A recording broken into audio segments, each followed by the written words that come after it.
Hello everyone, कैसे हैं आप सब। आई होप आप सब बहुत अच्छे होंगे। मैं भी अच्छी हूँ और आप लोगों का स्वागत है रिया रजावत यूट्यूब चैनल पर।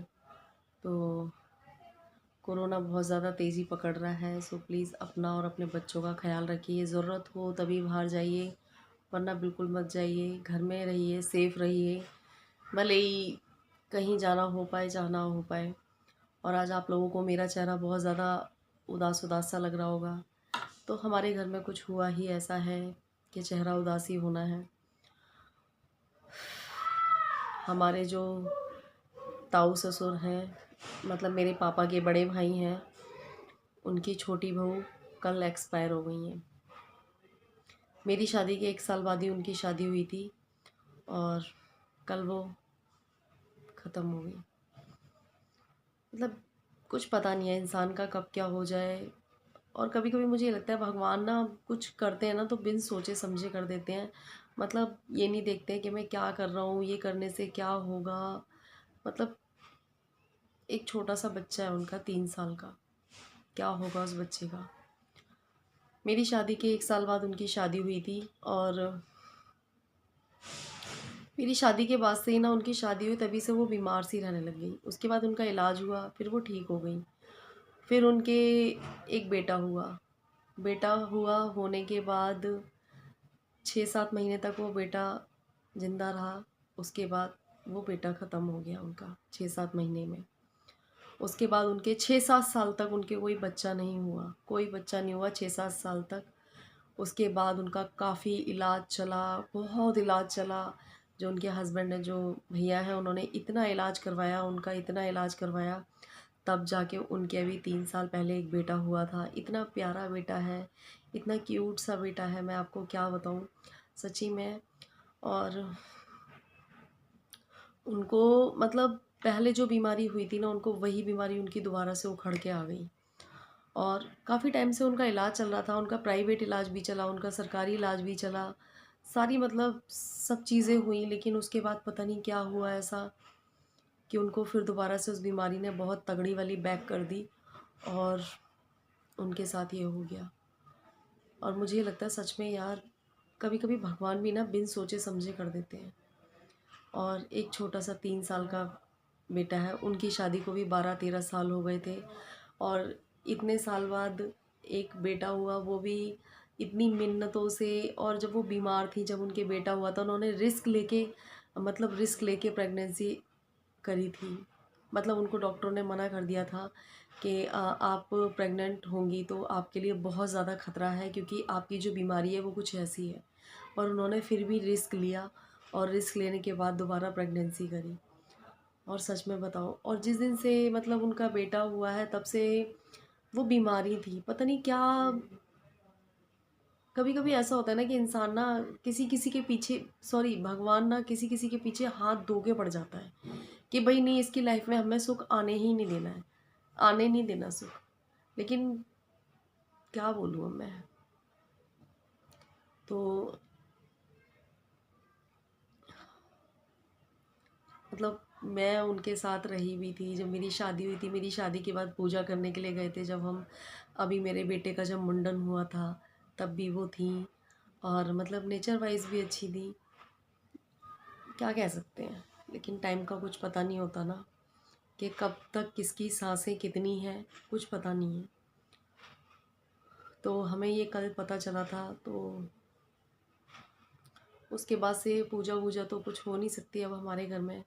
तो मुझे ये जो माता रानी का जो दरबार वगैरह था, जो भी था, वो मुझे उसी टाइम पे हटाना पड़ा। तो पता नहीं क्यों अब की बार ना, मैं जब कलश रख रही थी ना, मेरा जी ना अंदर से घबरा सा रहा था। मतलब मुझे ना बहुत ज़्यादा घबराहट सी हो रही थी।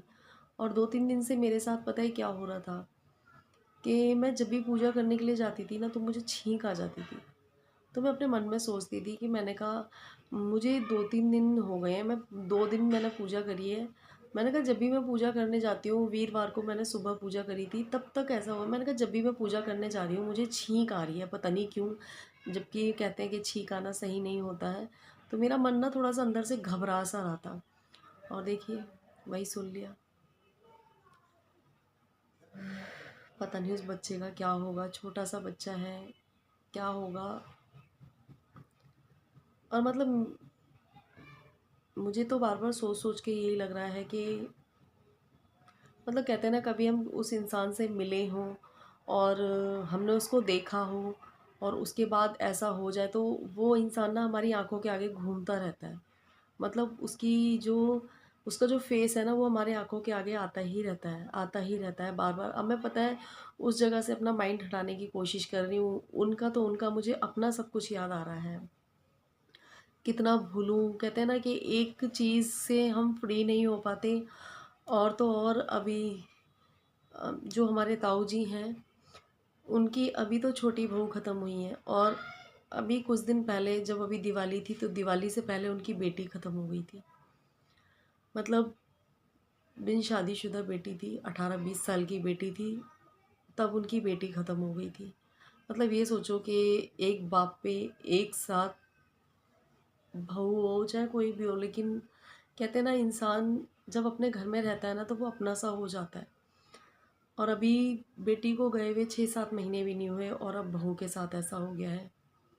पता नहीं भगवान भी क्या, क्या कहें, क्या कह सकते हैं। मुझे तो सच में बहुत डर लगता है, बहुत ज़्यादा। सोचती हूँ कि ये जो पैसे रुपए मकान घर, ये सब बेकार हैं। सच में भगवान माँ बाप के आगे बच्चे सही रखे, और सिर्फ दाल रोटी चलाते रहे और कुछ ना हो। चाहे भले ही कुछ ना हो, माँ बाप की आंखों के आगे बच्चों के साथ कभी ऐसा ना हो।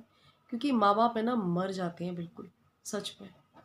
माँ बाप की आंखों के आगे ना बच्चों के साथ ऐसा हो जाता है ना, तो माँ बाप बिल्कुल मर चुके होते हैं वो। लेकिन क्या कह सकते हैं, भगवान के आगे सच में किसी की नहीं चलती है। और अब हमारे यहाँ कंचिका भी नहीं खिलाई जाएंगी, और अब नवरात्रों की पूजा भी नहीं होगी 12-13 दिन तक, जब तक कि शुद्धि बुद्धि नहीं हो जाएगी। वो लोग यहाँ तो नहीं रहते हैं, मेरा ससुराल एमपी में है, तो एमपी में रहते हैं। अब मम्मी पापा हैं, मम्मी पापा भी किस तरीके से जाएं, क्योंकि कोरोना इतना हो रहा है, लॉकडाउन लग रहा है यहाँ पे, और पापा की भी तबीयत ख़राब रहती है। किस तरीके से जाएं समझ में नहीं आता है कि। और वो जो ख़त्म है, वो ख़त्म हुई हैं अपने मायके में, मायके में थी वो अपने, उनके मायके में उनकी सिस्टर की शादी थी, तो वो शादी में गई हुई थी, और अचानक से उनकी तबीयत ख़राब हुई, और अचानक से ही क्या कह सकते हैं। मम्मी पापा भी जाने के लिए बोल रहे हैं, लेकिन एक तो लॉकडाउन है और ऊपर से बीमारी इतनी तेज़ी पकड़ रही है। पापा के लिए तो बहुत ज़्यादा रिस्की है, क्योंकि पापा को थोड़ा सा सांस वास की प्रॉब्लम भी है, तो उनके लिए तो बहुत ज़्यादा रिस्की है। अब देखो कौन जाता है कौन नहीं जाता है, सच में बड़ा दिमाग ख़राब हो रहा है।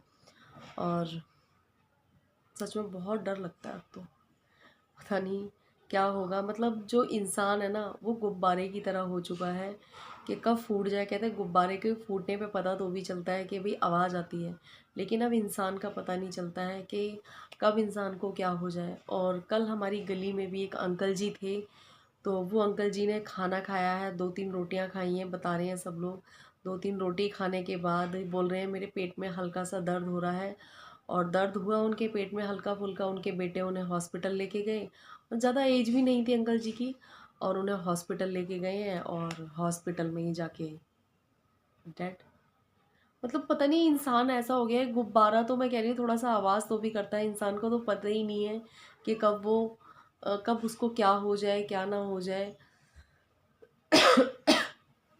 तो मेरे सामने ये सब चीज़ें आ जाती है ना, मेरा तो बीपी लो हो जाता है, और मेरा दिमाग है ना टेंशन में हो जाता है। और मैं सच में, मैं सोच रही थी, मैं अब की बार पूजा कर रही थी ना, तो मेरा जीना बहुत ज़्यादा अंदर से घबरा सा रहा था। मतलब एक घबराहट सी नहीं होती है, अजीब सी घबराहट वो हो रही थी। तो कहते हैं ना कि कुछ कुछ गलत होने वाला होता है, तो हमारा जी घबराने सा लगता है, पर हमें पता नहीं होता है कि ऐसा क्या होने वाला है और क्या नहीं होने वाला है। अब देखते हैं मम्मी पापा कब जाते हैं, क्योंकि अब तो लॉकडाउन लग चुका है। ये 2 दिन का लॉकडाउन लग जाएगा, तो इसमें तो कहीं आ जा नहीं सकते हैं बिल्कुल भी। लॉकडाउन अब लॉकडाउन खुले तब मम्मी या पापा में से कोई ना कोई जाएगा। देखो मम्मी पापा जाते हैं या देवर जाते हैं, कोई ना कोई तो जाएगा ही। सच में बहुत, पता नहीं क्या हो गया, ये कोरोना ने तो सब लोगों की हालत ख़राब कर दी है बहुत ज़्यादा। और आप लोग भी अपना और अपने बच्चों का, अपनी फैमिली का ख्याल रखिए। ज़रूरत हो तभी बाहर जाइए, ना हो तो बिल्कुल मत जाइए। और ड्यूटी वाले इंसानों को तो जाना ही पड़ेगा, अगर ड्यूटी नहीं जाएंगे तो वो क्या खाएंगे। सच में पता नहीं क्या भगवान चाहते हैं, पता नहीं क्या चाहते हैं भगवान। कहते हैं पहले कि चाइना ने फैलाया ये वो, लेकिन मुझे नहीं लगता। मुझे तो ऐसा लगता है कि सच में ये हम इंसानों के कर्मों के ही फल हैं जो ये आगे आ रहे हैं। सच में मेरे को ऐसा लगता है। मतलब कोरोना, कहते हैं कि ये जो हमारे मुंह पे ये जो मास्क लगा हुआ है ना, तो ये भगवान की तरफ से ये एक इशारा है कि इंसान तुमने इतने बुरे कर्म करे हैं कि तुम किसी को मुंह दिखाने लायक नहीं रहे हो। सो इस वजह से हमारे मुंह पे ये कपड़ा बांध दिया गया है। क्योंकि मेरी मौसी वगैरह बताती हैं कि पहले ये कपड़ा जानवरों के मुंह पे होता था, कि इंसान अब जानवरों से भी बदतर हो चुका है, कि उसके मुंह पे ये कपड़ा बांध दिया गया है। तो क्या कह सकते हैं, पता नहीं क्या है क्या नहीं है। अब पहले तो पिछले साल तो ये था कि चाइना ने करा है, चाइना ने करा है। लेकिन अब देखो अब क्या है। अब तो बता रहे हैं कोरोना बहुत ज़्यादा भयंकर रूप लेके आया है। अब की बार बच्चों के लिए बहुत ज़्यादा हानिकारक है, और बुज़ुर्गों के लिए। अब की बार तो, पिछली बार तो थोड़े बहुत सिम्टम्स पता भी चल रहे थे, अब की बार तो कोई सिम्टम्स पता नहीं चल रहा है। बस और बस आपके जब बिल्कुल लंग्स ख़राब हो जाएंगे तब आपको पता चलेगा, जब आपकी लास्ट स्टेज होगी। तो प्लीज़ आप लोग भाप लेते रहिए और काढ़ा वगैरह लेते रहिए, और जितना हो सके अपना और अपने बच्चों का ख्याल रखिए। तो चलिए मिलते हैं।